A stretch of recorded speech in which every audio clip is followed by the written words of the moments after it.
अस्सलाम वालेकुम, मेरा नाम मोहम्मद फ़हीम है और आज मेरे साथ ये कुछ डॉक्टर्स मौजूद हैं और ये हमें बताएंगे अपनी मेडिकल लाइफ के बारे में। ये डॉक्टर उसामा मन्नत और ये डॉक्टर अली गुजर हैं और ये हमें बताएंगे कि मेडिकल लाइफ में बच्चों को क्या मुश्किलात आती हैं, उनकी क्या मुश्किलें होती हैं, क्या इंजॉयमेंट्स होती हैं और वो कैसे रहते हैं, उनकी हॉस्टल लाइफ कैसे होती है ख़ास तौर पे। आज हम इनके बारे में बात करेंगे। अस्सलाम वालेकुम, उसामा भी क्या हाल है? ठीक है। अच्छा, आप कहाँ से बिलोंग करते हैं? मैं ज़िला रहीम खान। ज़िला रहीम यार खान। अच्छा, सबसे पहले ये बताएं कि आपको शरीफ कम्प्लेक्स में किसने कहा था, कि किसने आपको डायरेक्शन दी थी कि ये कॉलेज अच्छा है और आप यहाँ पे एडमिशन लो और बाकी कॉलेज को प्रेफर ना करो? जी, शरीफ मेडिकल कॉलेज का जो है ना, हमारे जो मैं जब एफएससी में था ना, थोड़ा ऊंचा बोलें थोड़ा। एफएससी में जब मैं था तब अक्सर बात होती थी कि शरीफ मेडिकल कॉलेज का जिक्र किया जाता था। उसके साथ ये भी साथ जोड़ा जाता था कि एक तो ये कॉस्टली बहुत है, दूसरा इसका मेरिट बहुत ज़्यादा है। कॉस्टली बहुत है मतलब कॉस्टली ज़्यादा है या नहीं, वैसे ही प्राइवेट कॉस्टली होता है ना, 10 लाख भी हो बंदे के लिए कॉस्टली है ना, लेकिन उसका जो है मेरिट जो है, मेरिट तक बात ही नहीं कर रहे ना, कॉस्टली की बात कर रहे हैं। प्राइवेट तो होता है कॉस्टली है, चाहे वो शरीफ में हो या एमडीसी में हो। उसके अलावा जो है इसका साथ ये जोड़ा जाता था कि इसका मेरिट बहुत ज़्यादा हाई होता है। उसके बाद जब बंदा देखता है, मैंने खुद भी जब कॉलेजेस मुख्तलिफ कॉलेजेस विजिट किए, मुझे सबसे जो बेटर लगा वो शरीफ था। आप कहना चाहते हैं कि ये लोग मेरिट पे लेते हैं? हाँ जी, और शुरू से लेते आए हैं जी। अली भाई, आप क्या कहेंगे इस बारे में? सबसे पहले तो जो मेडिकल स्टूडेंट्स हैं ना, मेडिकल का प्रोफेशन सारी बात है, बहुत हसास है, सेहत से रिलेटेड है। इसमें आप कॉलेज के हवाले से आपने पूछा, तो कॉलेज का एक तो हमारे सीनियर्स हैं आसिम भाई और अब्दुल्ला भाई। जी, आप इनको आप पहले से जानते थे? इनको मैं पहले से जानता अच्छा, था। ठीक। आसिम भाई मेरे जब मैं 6th क्लास में आया था गवर्नमेंट हाई स्कूल में, जो मेरी पहले 5 क्लास हैं वो शकरगढ़ प्राइमरी स्कूल से। उसके बाद जब मैं 6th क्लास में आया था गवर्नमेंट हाई स्कूल, तो वहाँ से आसिम भाई मेरे सीनियर थे। वो मैं 6 में गया था, ये 7 में थे, तो ये तब से मेरे सीनियर हैं। तो मेरा पहले से मेरे पास एक प्लान था कि भाई ये मेरे पास ऑप्शंस हैं इन जिनको मैं अवेल कर सकता हूँ। तो उनमें शरीफ का ऑप्शन भी था, उसमें शालामार का था। तो जब प्रेफरेंसेस की बात आई तो सबसे ऊपर मैंने शरीफ ही रखा, उसके बाद मैंने शालामार रखा, फिर मैंने एफएमएच रखा और दूसरे तीसरे। तो फिर पहले मेरा नाम आया एविसिना मेडिकल कॉलेज में। तो एविसिना में मैं जाहिर बात है सीट ऑक्यूपाई करनी थी, तो अगर मैं सीट वेकेंट छोड़ देता तो फिर तो जाहिर बात है मेरे पास अपग्रेड का चांस ही नहीं रहना था। तो मैंने फिर जाकर सीट ऑक्यूपाई की। वहाँ फीस बहुत ज़्यादा थी, वहाँ पे तकरीबन 15 लाख फीस पहले साल की जमा की भाई, आज से 3 साल पहले। तो उसके बाद फिर वहाँ हमें 1 हफ्ता रहा भी, तो उनके जो अगली मेरिट लिस्ट लगनी थी, अपनी रिलेशन लिस्ट, वो 1 हफ्ते बाद लगनी थी। तो वहाँ मैं 1 हफ्ता रहा, लेकिन एक तो वो कॉलेज कंजेस्टेड बहुत था, दूसरा ये है कि उधर प्रॉपर कोई जो होते हैं प्ले ग्राउंड्स वो नहीं थे उधर, तो बहुत ही कंजेस्टेड था। वहाँ बच्चे फुटबॉल भी खेलते थे, तो कॉलेज के पीछे खाली से छोटा सा ग्राउंड था, वहाँ जाकर खेलते थे। आपका कहने का मकसद ये है कि एक्स्ट्रा करिकुलर एक्टिविटीज ग्राउंड्स के हिसाब से ये कॉलेज बेस्ट ये है? बहुत ज़बरदस्त है, क्योंकि अच्छा। करिकुलर के साथ को करिकुलर भी होनी चाहिए और एक्स्ट्रा करिकुलर भी होनी चाहिए, ठीक है। फिर ही बंदा जो है वो बेहतर होगा। ठीक है, अब अगला क्वेश्चन ये है कि उसामा भाई, ये शरीफ की एजुकेशन के बारे में आपका क्या इजहार राय है? शरीफ की जो एजुकेशन है वो बहुत मतलब बेटर है बाकी कॉलेज से सबसे। हाँ जी, हाँ जी, बोले। कुछ नहीं होता, बोले उसामा भाई, बोले, क्या हो गया? हाँ जी। ये शरीफ की जो एजुकेशन है बाकी कॉलेज से बहुत ज़्यादा बेटर है, मतलब यहाँ पे किस सेंस में आप कहना चाह रहे हैं एडमिशन कि में ये बच्चों के दाखिले भी भेज देते हैं, बच्चों को वैसे मोरली सपोर्ट भी करते हैं काफ़ी ज़्यादा। कैसे मॉरल, इसको आप थोड़ा इसको एक्सप्लेन करें कि कौन सा डिपार्टमेंट आपको अच्छा लगा फर्स्ट ईयर में और सेकंड ईयर में, थर्ड ईयर में, लाइक किस तरह ये मेहनत करवाते हैं और क्या आप, ताकि आपको देख के ये बाकी जो पीछे हमारी जनरेशन आ रही है आगे की तरफ, वो भी इस चीज़ से सीखे कि भाई हमें कौन सी डायरेक्शन बनाना चाहिए, कौन सा मेडिकल कॉलेज सेलेक्ट करना चाहिए। मेडिकल कॉलेज सेलेक्ट करना तो हर किसी की अपना जेब होती है। दूसरा बात है कि जहाँ पर उसकी किस्मत हो, इसमें तो कोई क्वेश्चन ये है कि एजुकेशन के बारे में बताएं इसकी, कि ना क्या आपको इसमें सीखने का मिला? शरीफ सिटी में बहुत अच्छा जो है इनका तालीमी निज़ाम बहुत बेहतर है बाकी कॉलेज की निस्बत, जिसमें बच्चों को तंग नहीं किया जाता, मतलब छुट्टी भी दी जाती है, रिलीफ दी जाती है हर हवाले से। अक्सर मेडिकल कॉलेज में ये चीज़ नहीं होती। क्लास टेस्ट होते हैं इधर डेली? हाँ जी, डेली तो नहीं होते, जो भी होते हैं हर डिपार्टमेंट का अपने लिहाज से वो उसको टैकल कर रहा होता है। ठीक है, आपको इन 4 सालों में सबसे अच्छा डिपार्टमेंट कौन सा लगता है? इन 4 सालों में सबसे अगर वो पढ़ाई के लिहाज से देखा जाए तो फार्मा डिपार्टमेंट बहुत बेस्ट था। ठीक है, आप कहते हैं कि फार्मा डिपार्टमेंट स्ट्रॉन्ग डिपार्टमेंट है स्ट्रॉन्ग शरीफ। डिपार्टमेंट, मतलब वो बच्चों की फेवर में था। ठीक है, अब बेसिक हमारी होती है एनाटमी। हाँ जी। अली भाई, एनाटमी के बारे में आप क्या कहना चाहेंगे? एनाटमी जो था, वो जो हमने जो एनाटमी जिन टीचर्स से पढ़ी है, उनमें मैडम नादिया थी, मेरे सर वकास थे, मशीन से भी थोड़ा बहुत, तो जो उनमें सबसे अच्छा नॉलेज मुझे लगा कि जी इनका नॉलेज सबसे अच्छा है वो सब क्लास थे। अगरचे उनसे हमने बहुत थोड़ा पढ़ा लेकिन उनका नॉलेज मुझे अच्छा लगा। उन्होंने ब्रेक रिफ्लेक्सेस जो उन्होंने हमें समझाया था तो वो अभी भी उसका थोड़ा बहुत कंसेप्ट है। तो दूसरा ये है कि बाकी और भी जो थोड़ा बहुत उस वक्त उन थोड़ा बहुत जो और टीचर्स डिमॉन्स्ट्रेटर्स जो थे उनसे भी ठीक था, लेकिन एनाटमी का नॉलेज होना चाहिए कि एनाटमी की 2 से 3 चीज़ें, एक तो आपको जो डाइसेक्शन है वो प्रॉपर आपको करके दिखाना है क्योंकि वही मेडिसिन। अच्छा नहीं, मैंने सुना है कि ना इनके पास डाइसेक्टेड बॉडी होती है और वो उसी के ऊपर सिखाते हैं, ऐसे ही है। स्कैल पर चलाना नहीं सिखाते। नहीं सिखाते। और मैं चाहता हूँ कि मैं ये चाहता हूँ कि जो या हम तो चलो गुजर गए लेकिन जो जनरेशन आ रही है उनको सिखाया जाए। इधर हर कॉलेज के बाद हर क्लास को अलग से डेड बॉडी प्रोवाइड की जाती है या सिर्फ वही होती है जो पीछे चलती आ रही है? डाइसेक्टेड बॉडीज वही होती हैं जो चलती आ रही होती हैं। फार्मल इनका सोल्यूशन होता है उसमें वो डिपकी होती हैं और जनाब जो आता है बैच उसको निकालते हैं और जनाब दिखाते हैं फिर अंदर। ठीक है इस तरह उसामा नहीं भाई, होता। आप ज़रा बताएंगे कि ये जो शरीफ का जो माहौल है अखलाकियात के हिसाब से, जैसे बाकी कॉलेज में कंसर्ट होते हैं और इस तरह की एक्टिविटीज़ होती हैं और समटाइम्स नेगेटिविटीज़ बहुत ज़्यादा आ जाती हैं, तो इस हिसाब से आपका शरीफ का क्या रिव्यू देंगे इसके बारे में आप? देखिए ये 2 किस्म के बच्चे होते हैं। कुछ चीज़ों बच्चों को ये चीज़ें अट्रैक्ट करती हैं, कुछ चीज़ें बच्चों को कुछ बच्चे होते हैं जिनको ये चीज़ें मतलब उनको इन चीज़ों से रिपेल होती हैं, कंसर्ट वगैरह हो या आप ये आपकी क्लास फेलोज में कौन से बच्चे ऐसे हैं जो इस चीज़ को पसंद नहीं करते? ये कंसर्ट वगैरह को हो या जिसको आप आम लफ्ज़ों में बेहयाई कहते हैं। काफ़ी सारे बच्चे होते हैं जिनका ताल्लुक थोड़ा जो होता है वो अपने रिलीजियस फैमिली से होता है, वो इन चीज़ों को जो है ना वो अच्छा नहीं समझते, मतलब कंजर्वेटिव भी होते हैं उसमें, रिलीजियस भी आ जाते हैं।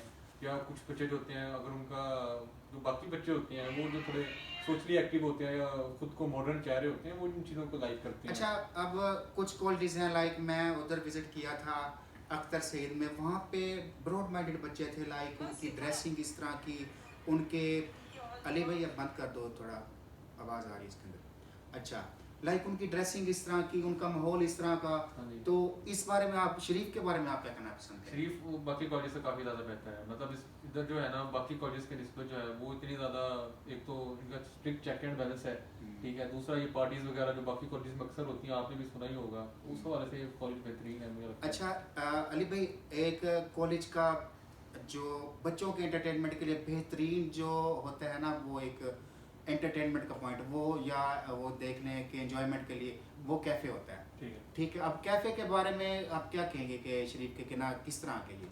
कैफे का जो है एक ड्रॉबैक है कि बहुत फासले पे है। इतने फासले पे नहीं होने चाहिए। हमें तकरीबन 1 किलोमीटर, नहीं तो 800-900 मीटर तो मान ही जाता है। इतने फासले पे नहीं होने चाहिए। थोड़ा सा बच्चों को फैसिलिटेट करना चाहिए। प्राइवेसी नाग जैसे मैंने कहा कि मैं वहाँ से भी होके आया, कल CPMC central park medical college में भी हमारे कॉलेज का एक मैच था, वहाँ पे भी मैं गया हूँ। वहाँ पे भी कैफेटेरिया देखा है। वहाँ कैफेटेरिया जो है फैसिलिटीज़ ठीक है, जो रेट्स हैं वो भी ठीक है, लेकिन जो डिस्टेंस की बात आती है कि बहुत दूर है। बच्चों को फैसिलिटेट करना चाहिए, थोड़ा करीब आना चाहिए। और दूसरा एक जो हट कैफ़े है हमारा, और एक ये जो पेशेंट कैफ़े है, और एक इंजीनियरिंग कैफ़े, तो कैफ़ेज ठीक है, क्वालिटी ऑफ फूड भी ठीक है, रेट्स भी ठीक है, लेकिन फासले का मैं कहूँगा फासला बहुत है। ठीक है उसामा भाई, एक चीज़ होती है कि ना सफाई निस्फ ईमान है। हाँ जी। अगर हम इस चीज़ को देखें तो हमारा जो ये जो आपका शरीफ कॉलेज है, ठीक है, जिसमें मैं आज आया हूँ आपसे इंटरव्यू लेने के लिए, तो इस हिसाब से आपको शरीफ को क्या कहेंगे कि ना किस तरह की सफाई सुथराई है और किस तरह का स्टाफ है और किस तरह के आपके लाइक अटेंडेंट्स हैं और किस तरह आप बिहेव करते हैं, आप ज़रा उनके बारे में बताएं। सफाई के लिहाज से तो बहुत बेहतरीन सिस्टम है इनका, मतलब वॉशरूम भी बहुत ज़्यादा साफ़ होते हैं। प्रॉपर रूम में आपके जो है ये आते हैं, जो सफाई वाले आते हैं, आपको डोर नॉक करते हैं, आप उनका बुलाते हैं, वो आपकी सफाई करके जाते हैं। बाकी कॉलेजेस में इस तरह से नहीं होता, उधर वो इस तरह से बच्चों को फैसिलिटेट करते ही नहीं है। ठीक है अली भाई, इनका ट्रांसपोर्ट का सिस्टम किस तरह का, लाइक अगर कोई डे स्कॉलर बच्चा है तो उसको कोई आने जाने में कोई मसला हो, या कोई, मैंने सुना है कि ये जो रोड है शरीफ का थोड़ा अबंडेंस है, कोई वहाँ पे लोग नहीं होते, क्या लोग इनसिक्योर सा फील करते हैं, इसके बारे में आप क्या कहेंगे? नहीं, इंसिक्योर वाली बात तो नहीं है। अब तो खैर लाइक गर्ल्स बाहर नहीं जा सकती ना, मैं इस सेंस में कह रहा हूँ। गर्ल्स का ये है कि गेट पास के साथ जा सकती है, उनके घर इन्फॉर्म कर दीजिए कोई आपकी बच्ची ने गेट पास लिया है। अब तो ये बॉयज़ के लिए भी इन्होंने कंपलसरी अब तो कंपलसरी कर दिया, अब तो दोनों तरफ कंपलसरी होगा। दूसरी बात जो ट्रैवलिंग की आपने की, वो ये है कि ट्रैवलिंग जो कंपनी है क्राउन ट्रैवल्स, वो ट्रांसपोर्ट देती है बच्चों को, जितने भी डे स्कॉलर्स हैं, इवन टीचर्स, इवन स्टाफ जो है उनको उनके पॉइंट से पिक किया जाता है और कॉलेज में आते हैं, और जितने उनके एक्सपेंसेस होते हैं उस हिसाब से। आपका कोई फेवरेट टीचर हो शरीफ में जो आप अच्छा लगता हो, लाइक उसने आपको सही से ग्रूम किया हो, लाइक का मेडिकल फील्ड उसने बताया हो, डायरेक्शन दी हो कि आगे यूएसएमएली करना है, एफसीपीएस करना है, प्लैब करना है, क्या करना है, जो आपको मोटिवेट करते हो? रिसेंटली हमारी जो स्पेशल पैथोलॉजी की टीचर हैं डॉक्टर मदिया किस चीज़ में स्पेशलाइजेशन है? वो हिस्टोपैथोलॉजिस्ट हैं। हेमाटोलॉजिस्ट हैं? हाँ जी, ठीक है। ठीक है। वो जो है ना वो इस चीज़ को वो बहुत ज़्यादा प्रमोट करती हैं अपनी क्लास लेक्चर्स में भी, बच्चों को बताती हैं जो कि रियलिटी है। बच्चों को जो हार्ड वर्क करनी चाहिए क्योंकि आगे बहुत ज़्यादा मुश्किल है ज़िंदगी। ठीक है, अली भाई आप क्या कहना चाहेंगे? मैं ये कहूँगा कि हार्ड वर्क बहुत ज़रूरी है, हार्ड वर्क ज़िंदगी में करना चाहिए क्योंकि ज़िंदगी जो है वो नहीं, टीचर की मैं बात कर रहा हूँ जिसने आपको डायरेक्शन दी हो अच्छा पढ़ने की। अच्छा पढ़ने की। उनमें एक तो जब फर्स्ट ईयर में थोड़ा जब मैं नया नया आया था कॉलेज में तो कोई ज़्यादा ट्रेंड नहीं था पढ़ाई का, तो मैडम नादिया ने मुझे स्पेशली कहा था कि आप लोगों के वालिदैन ने चूँकि आप लोगों के लिए बहुत अच्छा सेक्रीफाइस किया तो आप लोगों को जो है वो पढ़ना चाहिए। तब से उन्होंने मुझे काफ़ी मोटिवेट किया था।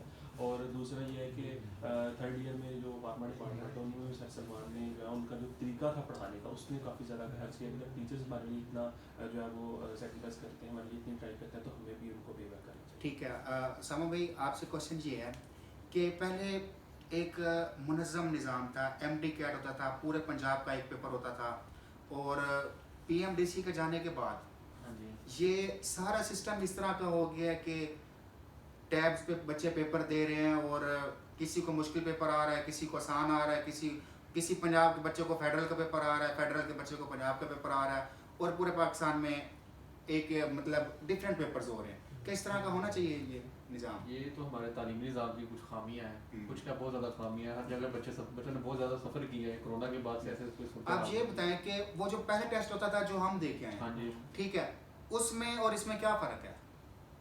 वो मुझे लगता है ज़्यादा शफाफ होता था, बच्चे इजीली उसको अप्रोच करते थे बजाय इस चीज़ के। हम उसके स्कैंडल्स बने थे, लाइक आपको पता है कि ना 2017 का एमडी कैट 2018 का देखें तो वो कहते हैं लीक हुआ था यही पेपर। हुआ था। एक ही पेपर बनता था और पेपर लीक होता था, किसी खास कम्युनिटी ले जाती थी और उनके बच्चे हो जाते थे एडमिशन, ठीक है, हाँ जी। और पेपर सेल होते थे, ठीक है। और अब उन्होंने इस चीज़ को बेहतर करने के लिए एक नया स्टेप उठाया था कि डिफरेंट पेपर्स होंगे, कोई इस तरह का नहीं होगा कि कौन सा बच्चा कौन सा पेपर आ रहा है। लेकिन इस तरह से तो उन बच्चों के साथ भी ज्यादती है ना, इसका किस तरह पेपर का म्यार पता चल सकता है कि किसमें आसान था या किसमें मुश्किल था, वो तो तो चीज़ें अली भाई आप मुझे ये बताएं इसको बेहतर कैसे किया जा सकता है, क्या कौन सा स्टेप उठाया जाए, कि आप क्या गवर्नमेंट को कहना चाहेंगे कि इस तरह की स्ट्रेटजी हो ताकि किसी की बच्चे की हक तलफी ना हो? मैं ये कहूँगा कि एक पेपर बनना चाहिए, ठीक है। आप एक्सपर्ट जो एजुकेशन एक्सपर्ट्स हैं उनको बुलाएं, एक पेपर बनाएं, उसके बाद फिर उस पेपर को आप स्ट्रिक्टली मॉनिटर करें, उसकी कंपोजिंग, उसकी प्रिंटिंग और उसकी फ़ोटोकॉपी, सब चीज़ जो है उसको आप जो है वो साफ और शफाफ रखें। उसके बाद आप उसका स्ट्रिक्ट जो है वो चेक एंड बैलेंस रखें ताकि कोई भी जो है वो उसको आप एक जोन स्पेसिफाई करें कि भाई पेपर्स इस जोन में रहेंगे कंडक्ट होने तक। उसके बाद आप उसकी मॉनिटरिंग करें और जब तक पेपर कंडक्ट नहीं होता वो उसी जोन में रहे। और उसके बाद एक दूसरा पॉइंट ये होना चाहिए कि ये जो आपने बात की अभी कि जी पेपर किसी के जो नया सिस्टम आया कि कोई बच्चा कोई और पेपर दे रहा है, इस तरह नहीं होना चाहिए। पेपर का सिस्टम एक होना चाहिए, तालीम सबके लिए यकसा होनी चाहिए और जो एक पेपर बने वही सब बच्चे दें। और उसी जिस तरह हम भी उसी निज़ाम से गुजर के आए हैं, तो जो स्कैंडल्स बने थे उसके बाद बेहतरी आनी चाहिए, लेकिन बेहतरी आई नहीं, मामला मजीद बिगड़ा है। बिगड़ने के बजाय इसको बेहतरी की तरफ जाना चाहिए। ठीक है उसामा भाई, आपसे नेक्स्ट क्वेश्चन ये है कि आपका अगला आखिरी साल होगा इंशाल्लाह और उसके बाद आप हाउस जॉब के लिए अप्लाई करेंगे। अभी देखने में है कि जो यंग डॉक्टर्स हैं हमारे, जो प्राइवेट कॉलेज के ग्रेजुएट्स हैं, वो उन्होंने जब गवर्नमेंट कॉलेज में हाउस जॉब के लिए अप्लाई किया है तो उन्हें अनपेड मिलती है। तो आपको क्या लगता है कि एक बंदा घंटों घंटों काम भी करे, कॉल्स भी लगाए और फिर भी वो अनपेड हाउस जॉब हो, तो इसके बारे में आप क्या कहेंगे? ये तो बच्चों के साथ ज्यादती है ना। जो बच्चे जो ग्रेजुएट हो गए 5 साल लगा के अपने आते हैं, जो फील्ड में आते हैं और उनको अनपेड नौकरियां करनी पड़ेंगी, तो वो जो उनका होता है जज्बा होता है जो वो कर लेते हैं, अक्सर वो काम बच्चे नहीं करते। अच्छा अली भाई, आप ये बताएं कि एक प्राइवेट हॉस्पिटल से और गवर्नमेंट हॉस्पिटल से क्या डिफरेंस आप फील करते हैं? कि मैंने सुना है कि जो प्राइवेट कॉलेजेस होते हैं, जो हॉस्पिटल्स होते हैं, लाइक वहाँ पे एक्यूरेसी होती है क्योंकि वो बंदा पैसे दे के ट्रीट कराना आया होता है और वो जिम्मेदारी होती है हॉस्पिटल की कि भाई मैंने इसको सही तरह से ट्रीट कराना है। इसके लिए वो टेस्ट भी ज़्यादा करा रहे होते हैं, डायग्नोसिस भी अच्छा कर रहे होते हैं, जबकि गवर्नमेंट हॉस्पिटल को देखें तो उसमें इस तरह का निज़ाम नहीं होता। उसमें जस्ट एक वो बैठा होता है फिजिशियन होता है या जो होता है वो चेक करता है और वो कहता है और मेडिसिन लिख के दे देता है। आप कैसे कहेंगे कि हाउस जॉब कहाँ पे ज़्यादा बेटर आपको फील होगा? अगर तो आपने देखना है पेशेंट्स वाइज, तो पेशेंट्स तो गवर्नमेंट में ज़्यादा होते हैं, ठीक है। पेशेंट क्योंकि हर बंदा जो है वो प्राइवेट का जैसे उनका एक्सपेंसिव है, तो हर बंदा जो है वो प्राइवेट का एक्सपेंस बर्दाश्त नहीं कर सकता, इसलिए पेशेंट तो ज़्यादा गवर्नमेंट में होते हैं। जैसे बिस्तर में बहुत ज़्यादा पेशेंट है, म्यू में बहुत ज़्यादा पेशेंट है, इसके अलावा सर्विसेज में बहुत ज़्यादा, जिना में बहुत ज़्यादा। पेशेंट्स के वाले से तो अगर आप कहेंगे जी मैंने सीखना है उस वाले से तो फिर ज़ाहिर बात है गवर्नमेंट में जाना चाहिए। लेकिन गवर्नमेंट में पेशेंट को फिर जो उनका ट्रीटमेंट जो है वो हर बंदे का एक हमारे आइन के तहत हर बंदे का एक बुनियादी हक है, सेहत भी, तालीम भी, इलाज। तो जो है वो इलाज जो है उसको प्रॉपर हर बंदे को मिलना चाहिए। और प्राइवेट में जो एक्सपेंसेस बहुत ज़्यादा है, तो जो सेहत कार्ड का जो अभी जो स्कीम इंट्रोड्यूस कराई थी लास्ट गवर्नमेंट ने, वो बहुत अच्छा, अच्छी आपने बात की है सेहत कार्ड की। सेहत कार्ड के हवाले से उसामा भाई देखें, मैंने खुद ऑब्जर्व किया है कि जब प्राइवेट हॉस्पिटल्स में चेकअप कराने आते हैं लोग, तो लाइक वो टेस्ट भी लिख के दे रहे होते हैं, लाइक CBC ये वो, ठीक है, जो कि इतने ज़रूरी नहीं होते। तो वो किस लिए, क्या वो हॉस्पिटल पैसे लेना चाहता है ज़्यादा? तो देखें अगर वो उसको करवा रहे हैं मेरे ख्याल से तो ये अच्छी बात है, क्योंकि हर चीज़ एवेल्यूएट होनी चाहिए, हर चीज़ की एवेल्यूएशन होनी चाहिए। CBC भी बहुत सारे बंदे ऐसे होते हैं, अक्सर हमारी जो थी वो प्रोफेसर एक सुना रही होती थी, उन्होंने एक स्टोरी सुनाई थी, मतलब एक रियल लाइफ स्टोरी थी। एक कोई पेशेंट आया उनके पास डेंटल सर्जरी के लिए, और उस पेशेंट को क्या था, हीमोफीलिया था। उन्होंने इसकी CBC वगैरह नहीं, टेस्ट वगैरह नहीं करवाए, वैसे उसकी वो ऑक्सीजन स्टार्ट कर दी। उसकी वजह से जो है उसको हीमोफीलिया के पेशेंट का आपको पता ब्लीडिंग उसकी स्टॉप ही नहीं होती, उसकी वजह से उसकी डेथ हो गई थी पेशेंट। ठीक है, अच्छा पॉइंट है। अच्छा अली भाई, आप ये बताएं, आप अपनी हॉस्टल लाइफ के बारे में बताएं कि आपको किस तरह के दोस्त मिले यहाँ पर? दोस्त अल्हम्दुलिल्लाह काफ़ी अच्छे मिले हैं, क्योंकि हॉस्टल लाइफ में मेरा तीसरा एक्सपीरियंस है। पहले मैं कैडेट कॉलेज में था, फिर मैं गवर्नमेंट कॉलेज में और मैं इधर आया हूँ। तो हॉस्टल अल्हम्दुलिल्लाह हॉस्टल की जो हॉस्टल फैसिलिटीज़ हैं वो भी अच्छी थी, और अल्हम्दुलिल्लाह दोस्त भी हर जगह का बहुत अच्छे मिले हैं। अभी मिस है सब्जी वाला उसमें सामने मेरी बहुत है, तो अल्लाह का शुक्र दोस्त अल्हम्दुलिल्लाह हर जगह पे बहुत अच्छे मिले हैं। और दोस्त जो है कहते हैं कि दोस्त जो है वो आपको सोच समझ के बनाने चाहिए, क्योंकि आप अपने जनाजे की पहली सफ़ चुन रहे होते हैं, तो इसलिए जो है वो बंदे को अपने दोस्त बहुत सोच समझ के बनाने चाहिए। और जो लॉयल्टी जो है वो मेरे नज़दीक दोस्तों में सबसे ज़्यादा जो है अहम चीज़ है। अगर आप किसी दोस्त को मेंशन मेंशन करना चाहें कि ये दोस्त आपके बहुत अच्छे रहे हैं? ये उसामा मेरा बहुत अच्छा दोस्त है। उसके अलावा मेरा अपने रूम में मैं देखूँ तो अब्दुलरहमान मेरा बहुत अच्छा दोस्त है। उसके अलावा सफ़ी मेरा अच्छा दोस्त है। तो और भी ठीक है उसामा भाई, आप बताना चाहें कि आपके जो अच्छे दोस्त हों यहाँ पर कॉलेज में? देखिए जी, कुछ लोग बहुत रेयर केसेस में मिलते हैं लोग अच्छे, वरना आप अक्सर मुझसे तारीफ करते हैं डॉक्टर उस्मान की, आप उसके बारे में क्या उसकी कहते हैं? तारीफ तो मैं कभी नहीं करता। अच्छा ठीक है। और आपका जो वो जो है बनती भी नहीं वो सिटी मेट है वो आपका रमीज भाई, उसके बारे में आप क्या? उसकी भी नहीं है, उसके लिए मैं आपसे माफी चाहता हूँ। अच्छा ठीक ये है, आपको किसी ने गलत इन्फॉर्मेशन अच्छा ठीक है। अच्छा अली भाई, आप कभी कोई डेयरिंग काम किया हो कॉलेज में? कोई लाइक कॉलेज आप, में? हाँ इस कॉलेज में कोई कभी आप बहुत ज़्यादा डर गए हो कि ये काम नहीं करना चाहिए था और ये हो गया मुझसे? वो कभी आप लाइक जैसे बंदा रेड जोन में आ जाता है, हाईलाइट हो जाता है और बंदा डर जाता है कि ये मैंने क्या करा?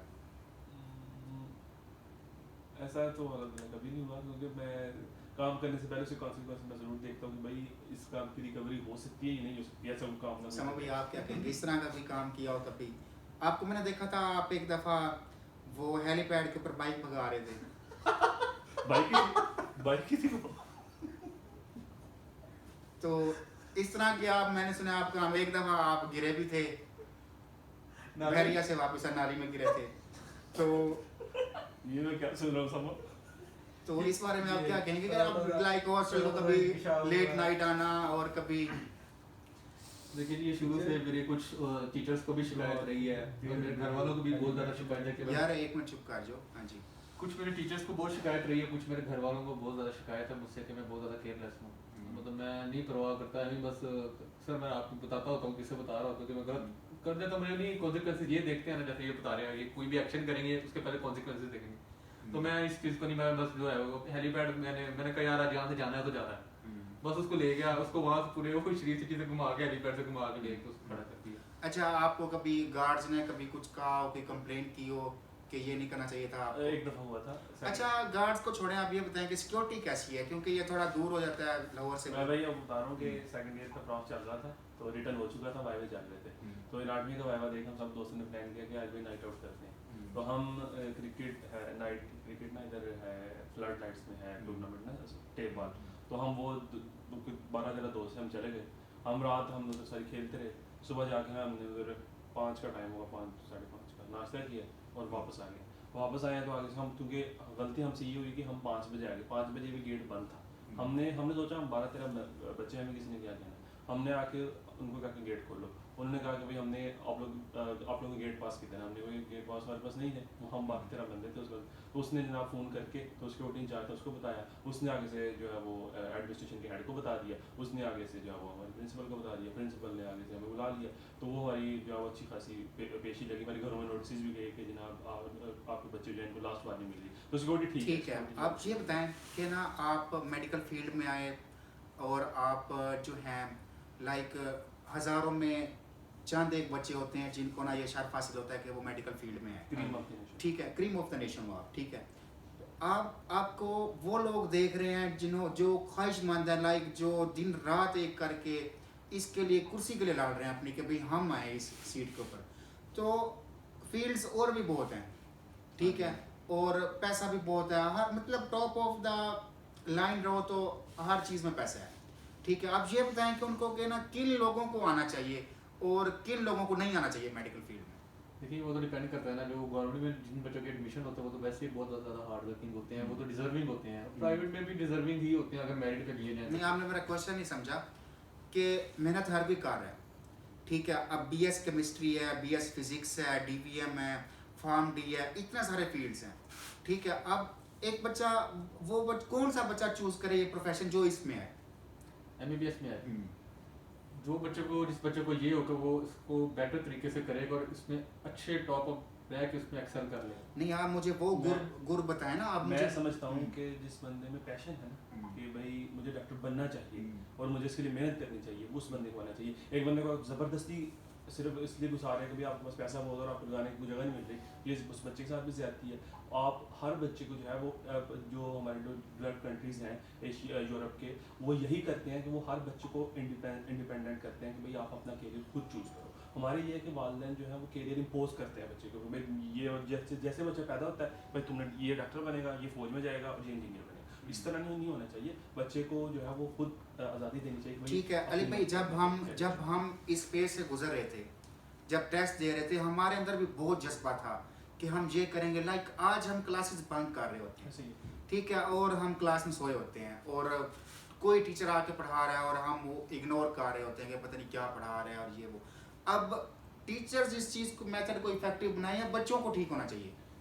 इसमें क्योंकि ताली दोनों हाथों से बचती है मेरी तरफ से, तो ये दोनों टीचर्स को भी अपना रोल प्ले करना चाहिए, क्योंकि वो भी टीचर भी जस्ट स्लाइड रीडिंग ना करें, बच्चों को कंसेप्ट दें कि भाई ये टॉपिक है, इसमें ये चीज़ है और इसको आपने इस तरह से, और बुक्स ये बुक्स आप कंसल्ट करें। और बच्चों को ये है कि बच्चों का देखें, मेडिकल का प्रोफेशन था ना आज से 10 साल पहले इसमें खाल लोग नज़र आते थे, आसानी से जॉब मिल जाती थी।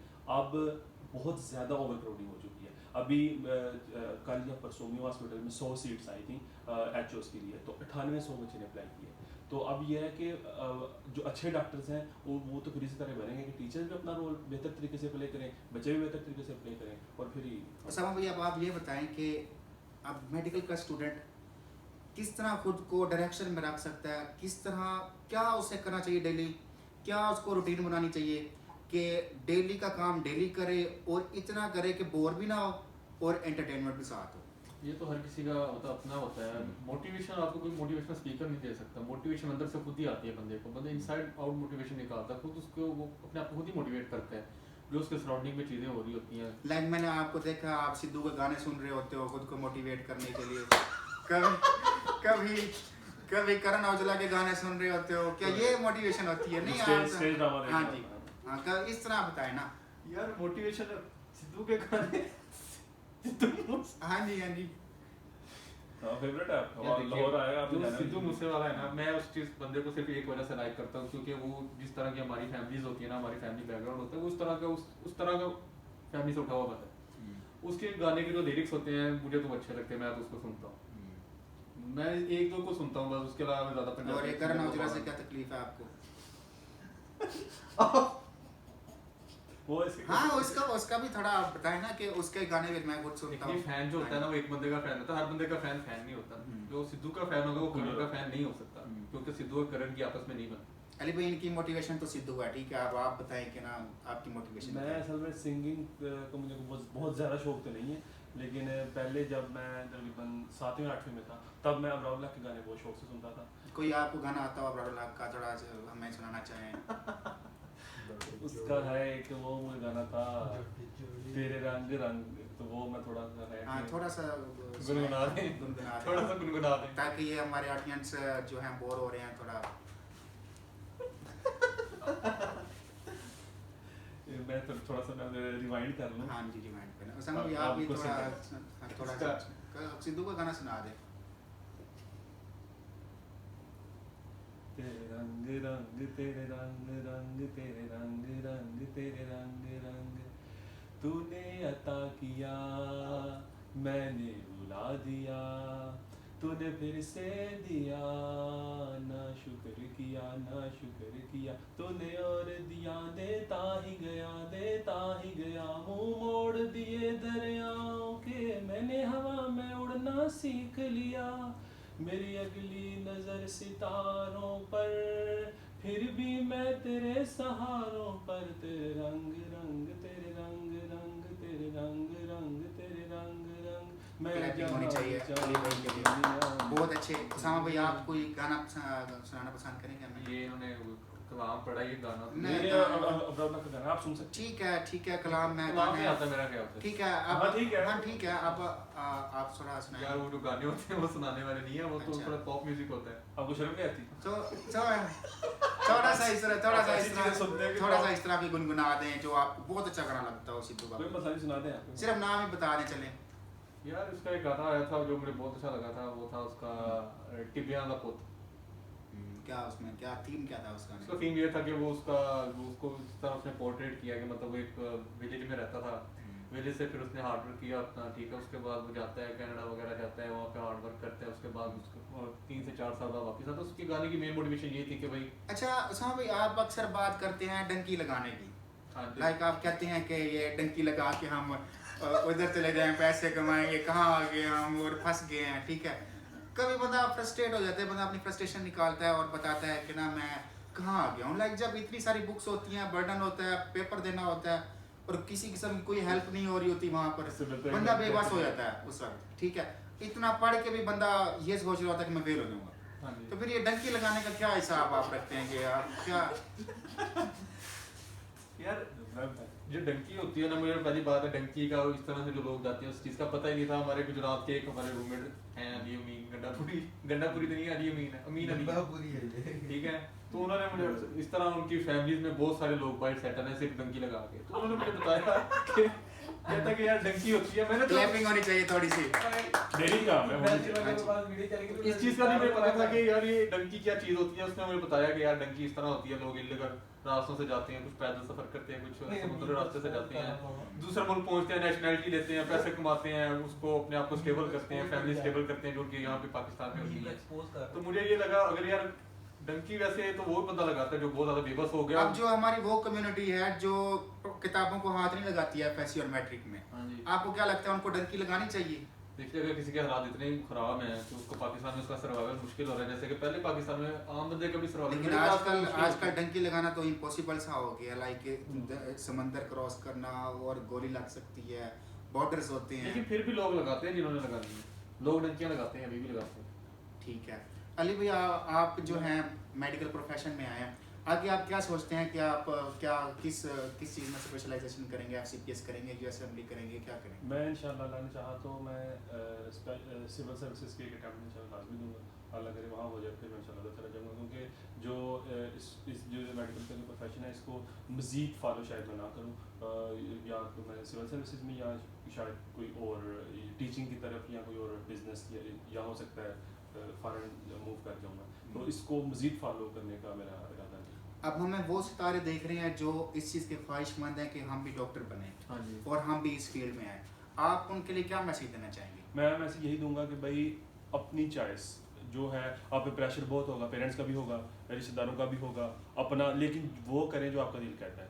अगर आप MBBS में आना वो चाहते हैं, बच्चे इस चीज़ से बड़े फ्रस्ट्रेट हैं कि उन्हें बहुत सारे टांट्स मिलते हैं लाइक फर्स्ट अटेम्प्ट में ना हो तो इस चीज़ को वो कैसे फेस मैं ये कहूँगा कि अगर आपकी अगर आपका मोटिवेशन है, आप डॉक्टर बनना चाहते हैं, तो फिर आप अटेम्प्ट लें, पहली लें, दूसरी लें। अगर दूसरी में भी नहीं होता तो फिर आप कहीं और चले जाएं, क्योंकि बार बार दस्ते के बावजूद एक दरवाज़ा ना खुले तो फिर अगला दरवाज़ा जो है वो ना करना चाहिए। इसलिए और अपनी मर्जी से प्रोफेशन वो चूज़ करें जिसमें आपकी मर्जी है, जो आपका दिल करता है, किसी की इन्फोर्समेंट से अपना माइंड चेंज ना करें। उसामा भाई 1 साल आपने भी वेस्ट किया, मैंने भी वेस्ट किया, ठीक है, लेकिन उस चीज़ का हमें कोई फ़ायदा नहीं होगा। लाइक 1 साल में बंदा एक अटैम्प्ट FCPS की दे सकता है।